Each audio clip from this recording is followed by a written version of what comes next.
Ah, les jeunes, toujours en groupe à ne rien faire, à traîner tout le temps. Bon, ok, ça c'est un vieux discours. Les jeunes, qui sont-ils en fait? Peut-on les mettre tous dans le même sac? Sont-ils tous désintéressés par la politique? Tombent-ils tous dans le piège des extrémismes? Et que vont-ils voter aux prochaines élections, en juin et en octobre? Ah bah ça, on voudrait bien le savoir, frérot. Bienvenue dans ce podcast 8, les jeunes face à la politique et aux extrémismes. Redéfinissons d'ailleurs peut-être ce qu'est la jeunesse. 400.000 nati nell'ultimo anno in Italia, non è un inverno demografico, signori, è una glaciazione. Dans le troisième millénaire, vive la République, vive le peuple, vive la France! Beste Vlaamse vrienden, we staan hier vandaag. Ennyi ellenfelünk egyszerre még sosem volt. Kedves barátaim, hatalmas győzelmet arattunk. Et on commence par rencontrer Claire Toury, présidente du mouvement associatif français, auteure d'une thèse « L'engagement étudiant dans un monde d'individualisation ». La jeunesse, moi, il me semble que c'est une catégorie sociale mouvante. En fait, je pense que c'est la meilleure définition par laquelle tout le monde passe et de laquelle tout le monde sort. Parce que, par définition, un jour, on est plus jeune et par définition, on a tous été jeunes à un moment. Donc voilà. Et donc, pour cette raison, il y a une forme de fascination à l'égard de cette catégorie d'âge. Après, une fois que j'ai dit ça, il y a des réalités qui sont hyper différentes selon qu'on soit un jeune étudiant ou un jeune ouvrier, qu'on soit un jeune issu d'une famille militante ou pas. Enfin bon, il y a tout un tas de réalités qui sont un jeune des quartiers ou un jeune des villes. Enfin voilà, il y a des réalités des campagnes, pardon. Il y a des réalités qui sont très très différentes à chaque fois. Mais ça ne veut pas dire pour autant qu'il n'y a pas des types d'engagement qu'on retrouve. Et ça, c'est intéressant. Ça ne veut pas dire que tous les jeunes s'engagent, mais chez ceux qui s'engagent, il y a un retour des très grandes causes. Ça, c'est vraiment intéressant. La question climatique, ou la question de la dignité dans l'accueil des migrants, ou la lutte contre la pauvreté, contre la précarité, la lutte contre le patriarcat, etc. C'est ça, en fait, qui mobilise les jeunes engagés aujourd'hui. Encore une fois, pas tous les jeunes, mais celles et ceux qui s'engagent autour de ces très grandes causes. Et face à ces très grandes causes, il y a une forme d'incompréhension de leur part. Comment on en est arrivé là? Pourquoi on en est là aujourd'hui? Comment c'est possible que des décisions politiques aient été prises à un moment qui ont entraîné ces situations qui sont absolument insupportables ou insoutenables? Et donc c'est quand même quelque chose qu'on retrouve beaucoup chez cette génération d'engagés, quelle que soit la cause qui les mobilise d'une certaine manière. Parce qu'à chaque fois, c'est une cause qui est un peu plus grande que la cause des petits pas. Faire sa part ne suffit plus. Il y a un changement. Il y a une attente d'un changement radical de la société, au sens de profond, au sens de on ne peut pas continuer à mettre les choses sous le tapis et à faire comme si certains problèmes, certaines difficultés n'existaient pas. Brio Wathelet, un jeune devenu un peu plus vieux, ancien président de la Fédé des étudiants, ancien coordinateur de Tam Tam et aujourd'hui conseiller politique chez Solidaris, nous redistribue les cartes de la jeunesse. J'ai jamais trouvé que la grille d'analyse des jeunes était une grille d'analyse pertinente pour expliquer les dynamiques sociales en cours. Ce qui pour moi est primordial, c'est d'analyser les conditions matérielles d'existence et les espaces de socialisation. Et là, concrètement, on se rend compte que, en fait, il y a une diversité des jeunes. Je pense que dans les quartiers populaires, il y a un Jamal ou un Nabil qui habite dans une famille très nombreuse qui est systématiquement face à des discriminations à tous les niveaux. N'a pas grand-chose en commun avec le Jean-Baptiste qui habite au Lué et qui, dans sa vie, a eu finalement, et tant mieux pour lui, toujours les moyens, les outils pour s'émanciper. Et donc je pense qu'en réalité, c'est les conditions d'existence qui est la bonne grille d'analyse. Alors ça ne veut pas dire qu'on ne peut plus utiliser le mot « les jeunes ». Je pense qu'il y a des aspirations communes néanmoins. Mais ces aspirations communes traversent le groupe social jeune, qui n'est pas fondamentalement un groupe social, et que c'est bien ça l'idée, en tout cas c'est bien ça mon idée, c'est d'essayer d'arriver à construire des projets, des mouvements, des luttes qui puissent être finalement communs entre ces groupes sociaux, jeunes, parfois différents, d'essayer de créer des espaces concrets où ces gens peuvent se rencontrer, où ces gens peuvent lutter ensemble, et d'essayer comme ça au moins d'avoir un diagnostic partagé et puis un mouvement de lutte pour des solutions concrètes qui peut à la fois être applicable pour la vie de Jamal et à la fois applicable pour Jean-Baptiste ou Mathilde qui habitent Woluwe. Eva n'est pas Mathilde, elle n'habite pas Woluwe, mais une commune plutôt aisée de l'arrondissement de Liège. Elle va voter pour la première fois cette année. Oui, c'est la première fois. Et excitée, je dirais pas ça. J'ai plutôt peur parce que je me suis pas encore vraiment renseignée. Et donc, je suis un peu perdue, j'avoue. Louis a 23 ans. Il est étudiant à l'université et vote pour la seconde fois, mais n'est pas plus préparé que la première. Mais pour être honnête, non. J'avoue que je pense ne pas m'être assez renseigné que pour faire un choix qui me correspond vraiment. Et faire de la politique alors ? Eva trouve ça plutôt bof, et son frère Louis encore plus. Non, c'est vraiment pas le genre de métier que j'aimerais faire. Ça a l'air d'être compliqué de savoir gérer les besoins des citoyens. Je suis absolument pas intéressé par la politique. J'essaye de m'intéresser par plusieurs choses, mais la politique, absolument pas. Et je sais que je devrais faire un effort là-dessus, parce que, bon, la politique, même si c'est un peu, je trouve, selon moi, un peu pénible, je pense que c'est quand même important, surtout à l'arrivée des élections, de s'intéresser et de savoir qui nous représente, en fait. Oui, parce qu'ils vont voter des lois qui vont, par exemple... Qui vont m'influencer, voilà, c'est ça, qui vont... Oui, exactement. Des paysages à l'UNIF. Exactement. Et non, ça concerne ma vie de tous les jours, et c'est pour ça que il est nécessaire, il est primordial que je m'y intéresse, mais voilà, c'est pas un sujet qui m'attire plus que ça, mais je sais au fond de moi qu'il faut que je m'y intéresse. On a à Bruxelles un taux d'absentéisme ou de vote blanc qui est le plus élevé des trois entités région wallonne, communauté flamande et bruxellois. À Bruxelles, on a un taux qui est très élevé. Moi, je parle avec un biais. Je suis en contact avec des jeunes qui sont vraiment très, très, très éloignés de la vie sociale et politique classique. Et donc, c'est pas parce que... Et donc, j'ai plutôt l'impression que non, en réalité, je pense pas... Enfin, en tout cas, les jeunes que je côtoie font pas aller voter, ou s'ils vont voter, ils vont le faire comme si... en tout cas, sans avoir un degré d'importance très, très élevé. Et je pense que la raison, c'est que dans leur vie quotidienne, le lien entre l'action politique concrète et leur vie quotidienne, les violences que ces gens subissent au quotidien, n'est pas clair du tout. Ce qui fonctionne, c'est d'arriver à... C'est politiser le quotidien. C'est d'arriver à partir de violences ressenties, parce que l'indignation vient toujours d'une expérience de vécu violent, qu'on soit d'accord ou pas, c'est comme ça. C'est à partir du moment où on subit un contrôle policier qui tourne mal, dans laquelle il y a des abus policiers, qu'on se pose la question, qu'on est dans une posture qui nous permette de poser la question, enfin qui leur permet de poser la question.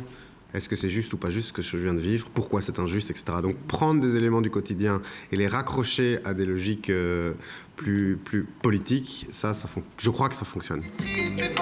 Ces jeunes dont parle Brio Watley, nous sommes allés les voir chez lui, dans le quartier des Marolles. On m'a confondu avec Rose, tous les week-ends, mes sentiments me disent bien Rose. Dans ce c'est triste, tes balles ne font que ricocher. Moi je reste avec ou si t'es fauche. On se relaisse. Aïe aïe aïe. On se relaisse. Je peux créer un parti politique. Non, pas créer. Vas-y, crée ton parti. Moi je vais créer un parti politique qui va s'appeler la jeunesse politique. Et ce qui va se passer, c'est qu'on va mettre tout le monde d'accord. On va aider les plus vieux, les plus jeunes, les étrangers, les Belges qui sont de nation en nation. Et on va aider aussi les pays, on va aussi aider les pays démunis. Je vous mets bien derrière l'augmentation. 1006. C'est plus au monde. 1006, ça c'est 1006. CPS 1006 au max. Vierge noire, tout. Je te fais une entorse au foot, vierge noire, direct. On supprime les EPPJ pour les jeunes. Voilà, on supprime les EPPJ. Tout le monde il est d'accord. On est à la rue Terre-Neuve, numéro 117, dans un atelier, un espace où il y a des jeunes qui viennent du quartier et qui viennent se poser, jouer au kicker, faire un peu de sport, jouer au ping-pong, faire du studio. Il y a un studio et ils viennent de temps en temps ici se poser et profiter, quoi, discuter, profiter, jouer. Et voilà, c'est ça qu'on a. À la base, c'était un projet scout. Okay. C'était un projet scout et moi j'étais leur animateur. Et puis on a grandi, on a depuis qu'ils sont 8-9 ans jusqu'à ce qu'ils ont aujourd'hui 20, 21 ans. On a fait plein de trucs ensemble, des voyages, des camps, scouts. Et puis on est arrivé ici, moi j'ai habité ici, et en habitant ici, on avait cet espace qui fait à peu près 100 mètres carrés, et on s'est dit, on va mettre à disposition l'espace pour les jeunes, pour essayer de garder un lien avec eux, et surtout qu'il n'y a pas grand-chose à faire dehors, quoi. Donc on s'est dit, on va proposer des trucs ici. Donc il y a Adam, Anas, comment tu t'appelles toi? Mohamed. Ouais, mais je connais grosse tête. Elle a dit grosse tête. Mohamed, donc je recommence. Adam, Anas, Mohamed, Bilal. On va passer Marwan là-bas et voilà. Donc moi je m'appelle Adam, j'ai 21 ans. D'où je viens, je viens des quartiers des Marolles. Ce que je fais là, comme il a dit Brio juste avant, c'est notre animateur depuis qu'on est petit, on va dire ça. Hein. Donc on a fait les louveteaux, on a suivi par les scouts et par la suite on a fait des voyages ensemble. Donc voilà, il a voulu faire cet endroit vraiment pour rester, on va dire, créer un lien et qui reste toujours là. Donc voilà, aujourd'hui on est avec vous et pour répondre à vos questions. Et dans la vie? Dans la vie, je suis plombier. Hein, dans la vie, je suis plombier, donc voilà. Pour moi, étant plus jeune, c'est sûr que je me disais que c'était pas forcément quelque chose qui nous intéressait. Maintenant, plus on grandit, plus on comprend, et c'est vrai que c'est plutôt important parce qu'on vit dans ce pays, hein, pas l'oublier. Donc toutes les lois qui sont mises, qui vont être mises, tout ce qui s'ensuit, ça va nous toucher aussi. Vu que maintenant on est majeur, donc si on travaille, c'est nous qu'on est taxé, c'est nous qui va vivre dans ce pays, donc il faut vraiment faire les choses bien. Donc oui, c'est sûr qu'il y a une grosse part par rapport au vote, c'est sûr qu'on devra prendre une bonne décision, en tout cas, prendre notre temps et voter pour la bonne personne, la personne qui fera changer la Belgique. Et c'est important, parce que des fois, il y a des hauts, des fois il y a des bas, et ces temps-ci, c'est pas top du top. Donc il faudra trouver quelqu'un qui arrivera à faire changer ça. Pour m'informer, ça va aller très vite, il n'y a pas de souci. On a des collègues, on a plein de personnes qui se connaissent dans la politique. Hein. Donc on demandera et on verra qui mérite notre vote, hein, tout simplement. Hein. Les partis traditionnels ne leur sont pas tout à fait étrangers et d'ailleurs ils ne les rejettent pas. Pour autant, les jeunes ne sont pas dupes et le clientélisme est pointé du doigt. Parce qu'ils sont là que pour leur intérêt. Et j'ai vu ça avec mes parents. Ils sont là que pour leur intérêt. Quand ils ont besoin de toi, ils t'appellent, ils viennent chez toi à la maison, ils te demandent de ramener plein de gens. Et puis ils te font croire que tout va bien se passer et à la fin, il n'y a rien. Moi, j'ai toujours demandé du travail. J'ai fait une erreur en étant mineur, en étant majeur, 18 ans. Je travaillais avec la ville de Bruxelles. J'ai fait une erreur, maintenant je ne peux plus travailler. Alors que j'ai 25 ans, j'ai grandi, je suis parti chez eux, j'ai parlé avec eux. Ils m'ont dit tu ne peux plus travailler avec nous. Ils n'ont pas tenu leurs promesses, en quelque sorte. Ils ne tiennent pas leurs promesses. J'ai voté blanc. On va voir ce qu'ils proposent à la gauche. Ici, c'est intéressant. Oui, alors là. Mais pas de soucis. Présente-toi. Vas-y, prénom, âge. Je m'appelle Marwan, je suis Calais, j'ai 22 ans, je suis étudiant. Tu étudies en quoi? Je suis en kiné, entre la première et la deuxième. Et voilà. Et moi je m'intéresse pas à la politique, pas du tout. Mais je suis on va dire des influenceurs sur les réseaux qui parlent de ça, qui s'attaquent à gauche à droite, les engagés, le PS, etc. C'est tout. Et comme l'a dit notre chère amie Mimi, c'est vrai qu'il y a beaucoup de partis qui on va dire, qui proposent des choses mais qui ne tiennent pas leurs paroles. Pour les jeunes, pour l'environnement, pour plein d'autres choses. Voilà. Et comme vous avez dit, c'est bientôt les élections, c'est dans une semaine, non? Ouais. On est obligé de voter, malheureusement. On est obligé de voter malheureusement. La famille, les connaissances, les influenceurs sont les premières références de ces jeunes. Mais quel État? L'État, il n'a rien à voir avec nous, c'est nous qu'on fait l'État. Sans citoyen, pas d'État, madame. On est d'accord? Sans citoyen, pas d'État. Donc sans nous, la Belgique n'existe pas. Je termine sur ça. Non, mais pour être élu, tu dois convaincre les gens autour de toi. T'as pas le choix. Et pour voter les règles, pour voter les règles. Maintenant, j'ai pas compris le PS. Pourquoi il y a des gens? J'ai pas compris. C'est quoi ces gens-là qui... Les gens que tu vas élire, ceux qui ont le plus de voix, ils vont aller dans les parlements. Et les parlements, c'est l'endroit. C'est eux qui prennent par exemple notre parole. C'est ça. En fait, c'est notre parole politique. Ouais, si tu veux, tu transfères ta parole politique et tu la donnes à quelqu'un. Pour que pendant 5 ans, il aille dans un parlement et il dise ça je suis pour, ça je suis contre. Et qu'il vote. Ok. Est-ce qu'on va réduire les salaires? Ah non, c'est pas bien ça. Voilà, il faut que tu trouves un parti politique qui fasse pas ça, par exemple. Mais il faut faire une grille, monsieur. Voilà. Faut faire une grille, il faut nous envoyer et nous on va constater. Et quand on constate, si je la fais, Il y a encore du boulot. Je vous laisse travailler alors les garçons. Merci. Bonne soirée. Merci à vous. Quittons un instant Brieux et ses jeunes des Marolles pour aller interroger Salomé Saquet. À 29 ans, la journaliste française décrit les inégalités que vivent les générations Y et Z dans son livre « Sois jeune et tais-toi », réponse à ceux qui critiquent la jeunesse aux éditions Payot. Globalement, on est sur une génération qui est beaucoup plus informée que ce qu'on pourrait penser. Et moi-même, quand j'ai réalisé l'enquête, j'avais 25-26 ans. Aujourd'hui, je vais sur mes 29 ans. Déjà, j'avais moi-même intégré des clichés sur le fait que les jeunes seraient pas tant informés que ça. Et j'ai été surprise pendant l'enquête, pendant les interviews, de constater que beaucoup de jeunes, y compris des jeunes de milieux très défavorisés, avaient une accroche avec l'actualité qui est parfois différente de celle qu'ont pu avoir nos parents ou nos grands-parents. Et en fait, la rupture, elle se situe là, dans les moyens d'information, parfois même sur les thématiques, mais il y a une curiosité intellectuelle très très forte chez beaucoup de jeunes, notamment via les réseaux sociaux. Et encore une fois, on peut en faire une critique, et on doit en faire une critique des réseaux sociaux. Je ne dis pas que c'est le médium parfait, mais par contre, il y a énormément de jeunes qui ont été en contact. Moi, au moment où j'ai réalisé l'enquête, c'était le moment de la guerre en Ukraine. L'extrême majorité des jeunes savaient ce qui se passait en Ukraine. Ça les inquiétait, ça les touchait. Ils avaient de la compassion pour ce que vivaient les Ukrainiens. Aujourd'hui, je pense qu'on pourrait vraiment parler de ce qui se passe à Gaza. Énormément de jeunes sont informés sur ces questions-là. Ils sont sensibles. Encore une fois, ça les touche directement. Ils sont impliqués avec ce qui se passe à l'international, mais aussi dans leur propre pays. Alors, ils sont pas. Ça ne veut pas dire que ce sont tous de fins analystes géopolitiques, mais est-ce que tous les adultes le sont? Enfin, les jeunes, je dis les jeunes sont déjà de jeunes adultes, ceux dont je parle, mais est-ce que tous les soixantenaires sont de fins analystes? Je ne crois pas non plus. Donc, moi, ce que j'ai voulu montrer, c'est qu'il y avait un intérêt et une sensibilité, et que parfois, par aussi le biais des réseaux sociaux, on peut trouver une expertise très inattendue sur certains sujets de certains jeunes qui a pu s'établir via, par exemple, les jeux vidéo.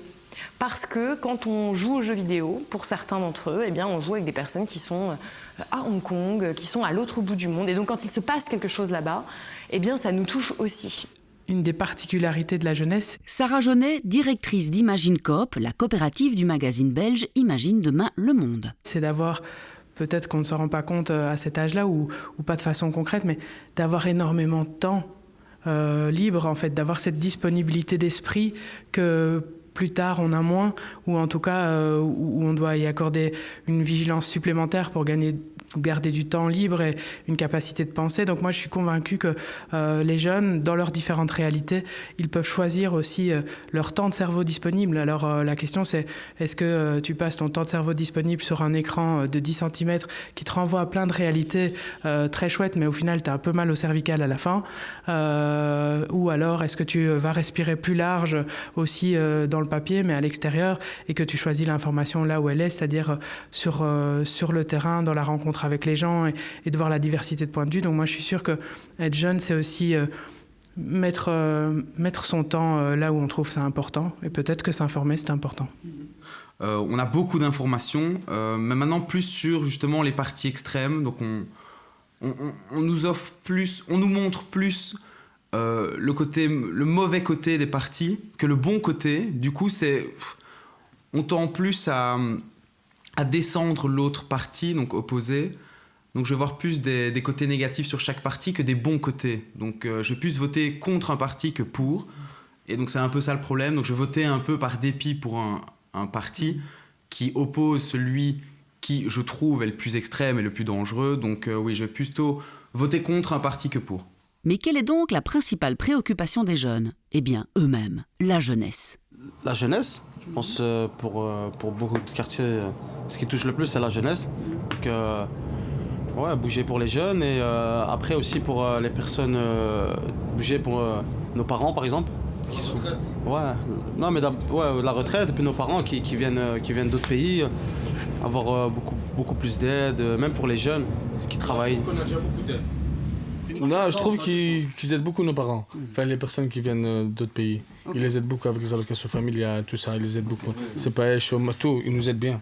Salomé Saké fait le même constat que Marouane. Les jeunes ont pour préoccupation eux-mêmes et leur famille, car oui, cette génération-ci est sans doute l'une des premières qui n'arrivera pas à être aussi heureuse et vivre aussi confortablement que les précédentes. Nos sociétés occidentales aujourd'hui, les jeunes, sont structurellement défavorisés par rapport à nos parents ou nos grands-parents. La manière, en tout cas en France, c'est très frappant, la manière dont a été conçu et organisé notre système économique, ça défavorise les plus jeunes, ça rend leur accès au diplôme et surtout à l'insertion sur le marché professionnel et encore pire à un certain capital, beaucoup plus difficile que ça n'a pu l'être pour nos parents ou pour nos grands-parents à cause des changements économiques. Je ne vais pas tout détailler ici, mais en France, c'est sur tout le système fiscal, par exemple, la manière dont on accède à l'héritage fait qu'on a une minorité de jeunes qui sont favorisés parce qu'ils ont la famille qui va leur permettre d'accéder à un certain confort. Et pour le reste, eh bien, les jeunes, ce sont les premiers précaires.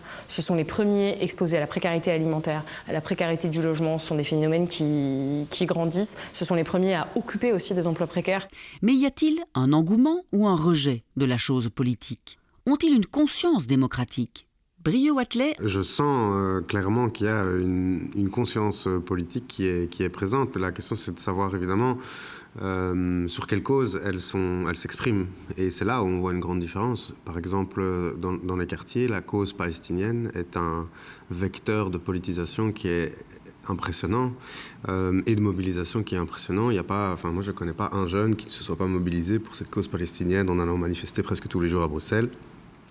Donc je crois qu'il y a un niveau de politisation qui est assez élevé. Les jeunes des quartiers sont dans des modes d'organisation qui ne sont pas classiques, ça c'est sûr, qui parfois ne trouvent pas de réceptacle organisationnel, des institutions, des organisations qui n'ont pas en fait ces espaces d'organisation prévus pour accueillir l'engagement des jeunes des quartiers populaires, et puis une incompréhension globale du monde médiatique et politique, de la manière dont ces jeunes se mobilisent, parce que je crois que c'est plus facilement acceptable d'avoir des gens qui manifestent pour le climat avec des revendications qui sont parfois floues mais qui ne dérangent pas ou qui est digérable par le système politique économique, que d'avoir des bandes urbaines qui, contre les violences policières, sont dans des formes de mobilisation qui parfois sont beaucoup plus radicales, beaucoup plus violente aussi.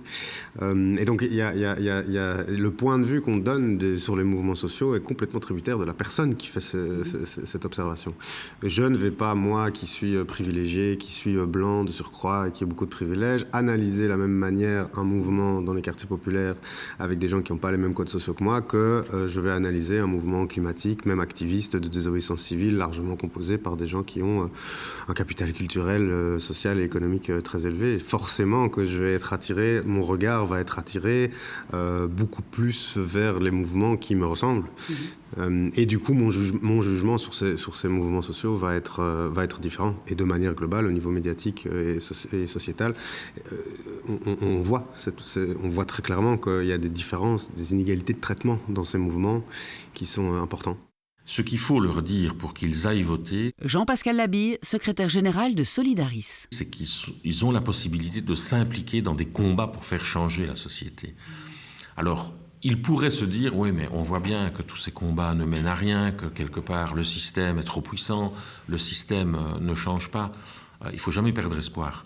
Pendant 30-40 ans, on a eu une protection sociale, on a été dans un monde, ce qu'on a appelé les 30 glorieuses, qui au demeurant n'était probablement pas pour tout le monde non plus, on a parfois l'idéal du passé, mais en tout cas à ce moment-là, la protection sociale s'est construite. Pendant ce temps-là, les autres piétinaient d'impatience. Les néolibéraux, ils existaient déjà dès la Seconde Guerre mondiale d'ailleurs, cette école de Chicago, etc.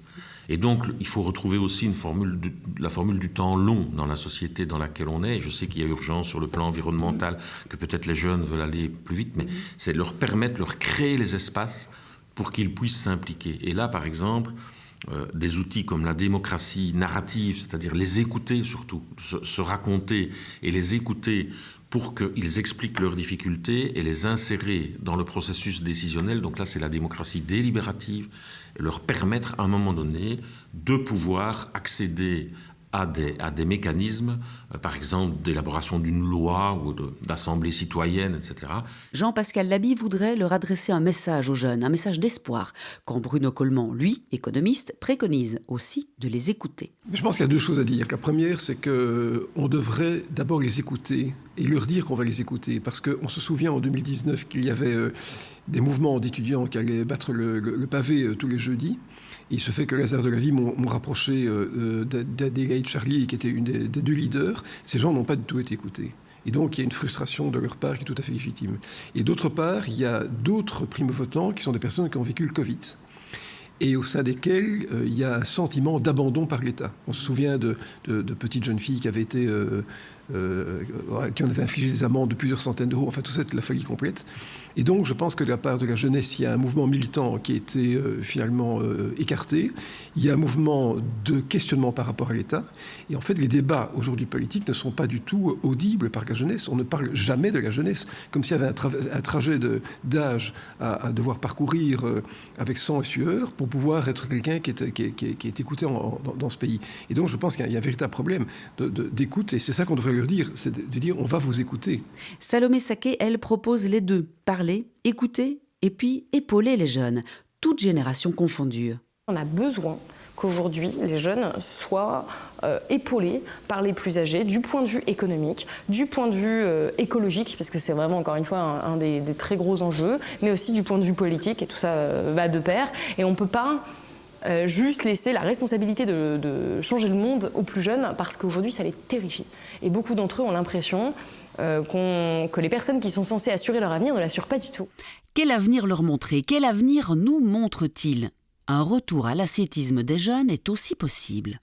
Bruno Coleman? Mais ils ont raison, parce que moi je pense qu'il y a des vertus dans l'ascétisme. Je vis dans l'ascétisme depuis que je suis né pour des raisons de précarité personnelle dans ma jeunesse, mais effectivement, arriver à une société où, si mes chiffres sont corrects, 40% de la nourriture qu'on achète est jetée et que 40% des vêtements qu'on achète sont mis 0 ou une fois, sans parler même du fast fashion qui m'est un peu étranger, eh bien, c'est une catastrophe. Ça veut dire qu'on accumule des biens, finalement, dont on n'aura jamais besoin. Il paraît qu'on possède en moyenne 70 appareils électroménagers chez soi, enfin, de près ou de loin. Alors qu'évidemment, on n'en utilise pas 70. Il y a peut-être un grille-pain, une cafetière, mais enfin, voilà, il n'y a pas... Et donc, voilà. En fait, finalement, on est devenus des êtres qui sont convaincus que pour exister, il faut posséder. Et je crains même une chose, c'est que le rapprochement par rapport à de grands défis existentiels, comme les défis climatiques, conduit certains à vouloir accumuler encore plus, comme étant presque une prédestination pour l'immortalité. C'est-à-dire qu'on deviendrait immortel parce qu'on est capable de posséder, alors que ça n'a aucun sens finalement. L'objet ne nous suit pas nos cercueils et nos économies non plus. Mais finalement, le vote ou le non-vote des jeunes, ça dit quoi de nos sociétés, de nos démocraties? Claire Toury. On voit bien quand même qu'il y a une abstention qui croît. Enfin, je ne connais pas les chiffres en Belgique, mais en France, l'abstention, elle croît d'élection en élection. Et la part d'abstention chez les jeunes, elle est assez considérable. Voilà. Après, est-ce qu'on réduit la démocratie à ça ? Je ne crois pas. Est-ce que ça veut dire que les jeunes ne s'engagent pas ? Certainement pas. Et on voit un chiffre de l'abstention chez les très jeunes qui est colossal. Et en même temps, les chiffres, la part des jeunes... dans les chiffres du bénévolat n'a jamais été aussi importante en France que ces dernières années. Donc c'est pas... Non, il faut de nouvelles formes démocratiques, participatives. En tout cas, il faut du sens. Moi, je pense que c'est plutôt ça. C'est la question du vote, le sens du vote, la question de la démocratie représentative, à quoi ça sert et comment on la réenchante. Parce que pour moi, le sujet, c'est quand même celui-ci. Comment on réenchante la démocratie représentative ? Et alors, je pense qu'il y a plein de choses à faire, mais ce qui est certain, c'est qu'elle ne se réenchantera pas seule. Et donc, pour la réenchanter, on a besoin à la fois d'une démocratie participative effective, et on a besoin de corps intermédiaires qui soient reconnus, considérés et qui trouvent leur juste place. Salomé Saké. On oublie qu'il y a eu une bascule démographique en Europe du Nord depuis la Seconde Guerre mondiale. Dans les années de nos parents, grands-parents, il y a eu, après la Seconde Guerre mondiale, ce fameux baby-boom. Et à un moment, les jeunes étaient quand même beaucoup plus nombreux. Aujourd'hui, les jeunes, donc dans mon livre, les 18-29 ans, ceux qui sont en âge de voter, sont une minorité démographique. C'est-à-dire qu'en France, en tout cas, on a 2 fois plus de personnes dans la population qui ont plus de 60 ans que de 18-29 ans. Donc quand bien même les jeunes se mobiliseraient tous pour aller voter pour des partis qui défendraient leurs intérêts, eh bien, il ne pourrait pas contrebalancer le vote des plus âgés, sachant qu'il y a une fracture très très claire sur le vote. Il y a des tendances en fonction des âges. On ne vote pas de la même manière selon qu'on a 60 ans, 70 ans ou que l'on a 20 ans. Encore une fois, ça ne veut pas dire que le vote des jeunes est uniforme. En France, on a un vote écologique très radical et en même temps un vote d'extrême droite très important. Ouais, on a les extrêmes qui sont très représentés. Et une abstention très forte. Mais ce qui est intéressant, c'est que le vote globalement des jeunes est un vote de contestation. Soit ils s'abstiennent, soit ils vont vers une gauche très radicale, soit ils vont vers un vote d'extrême droite. C'est quand même le point commun de toutes ces approches de scrutin, c'est de dire on n'en veut plus de ce système-là qui nous traite de cette manière et qui nous propose cet avenir-là. Donc il ne faut pas oublier déjà qu'encore une fois, il y a plusieurs jeunesses, que la jeunesse c'est aussi un moment où on se construit et que ce système politique-là ne les fait plus rêver. Et on peut comprendre pourquoi. Moi, je ne dis pas du tout qu'il ne faut pas voter, surtout pas. Mais j'ai essayé de comprendre ceux qui ne voulaient plus voter, ou ceux qui allaient voter qu'à un seul scrutin. Et encore une fois, je terminerai sur le vote en rappelant qu'être citoyen, ce n'est pas que voter. Et qu'il y a plein de manières de participer démocratiquement qui ne relèvent pas du vote, même si bien sûr c'est un des moyens. Donc il y a énormément de jeunes qui vont manifester, qui vont boycotter, qui vont intégrer des associations. En France, on a plus de jeunes qui ont intégré des associations à but altruiste que de retraités. Et c'est nouveau, c'est un nouveau phénomène. Donc on a une partie de la jeunesse qui est engagée, une partie parce que à aucun moment, à aucune époque, on a eu l'intégralité de la jeunesse uniformément engagée. En mai 68, par exemple, en France, c'était une partie de la jeunesse. Et bien là, on a une partie de la jeunesse qui est engagée, et pas moins engagée qu'avant, allez voir même plus à certains endroits. Et eh bien, ça passe par d'autres moyens que le vote pour une partie d'entre elles. Et là encore, il convient de les comprendre, d'essayer de les approcher plus globalement. Ça peut être par les réseaux sociaux aussi. Encore une fois, on ne le considère pas comme un engagement, mais en fait, partager des choses, des moyens d'information sur les réseaux sociaux, c'est aussi une forme d'engagement. Et il y a des rassemblements aussi de jeunes, il y a des moyens par la consommation, il y a beaucoup de choses qui se passent. Encore une fois, il suffit d'en discuter. Moi, ma conviction, c'est que la parole des jeunes ne vaut pas moins que celle des plus âgés parce qu'ils ont moins d'expérience. Et à contrario, évidemment que la parole des jeunes ne vaut pas tout. Et moi, je ne souhaite pas du tout une société où les jeunes dirigeraient tout. En fait, on a besoin, évidemment, de l'expérience des plus âgés. Je pense que c'est une question de dialogue et que l'un ne doit pas dévaloriser l'autre. Et aujourd'hui, malheureusement, les choix politiques qu'on fait, en tout cas vraiment en France, c'est très très clair. Et je propose une analyse politique précise.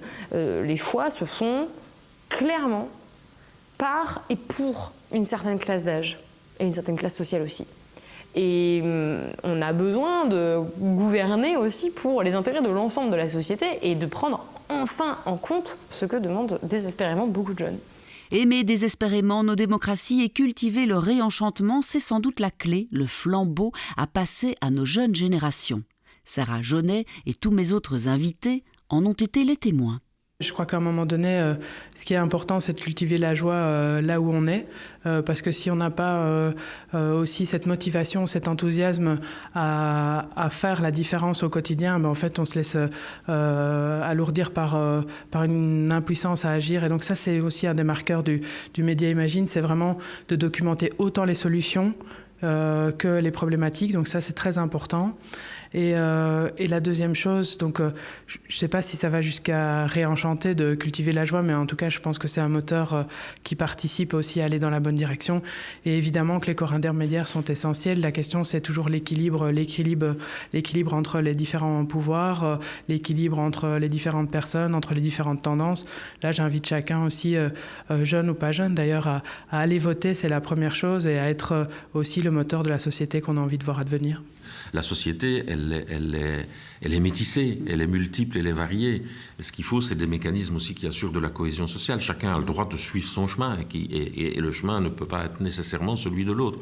Donc c'est cette convergence-là aussi des luttes, mais des chemins empruntés par les individus. Et celui-là peut en être un. Il y a des tenants de la décroissance aujourd'hui qui sont un peu dans la même logique que cela. Donc voilà. Mais j'en reviens alors au rôle de l'État. C'est l'État qui doit fixer ça. L'État, c'est le seul garant des intérêts collectifs. Voilà, ceci clôt notre série de podcasts sur les extrémismes. Rendez-vous pour notre prochaine salle de numéro, consacrée cette fois à la précarité et la cohésion sociale, intitulée « Solde insuffisant, le choix de qui ?» Et puis, pour préparer aussi les prochaines élections d'octobre. Je voudrais remercier mon collègue Jacques Nizin pour l'excellent et ardu travail du son, ma collègue journaliste Vinciane Colson pour son écoute constructive et toujours bienveillante, et puis vous pour m'avoir suivi. À très bientôt. Oh, et n'oubliez pas ce vieil adage, si vous voyez tout en gris, il suffit de déplacer l'éléphant.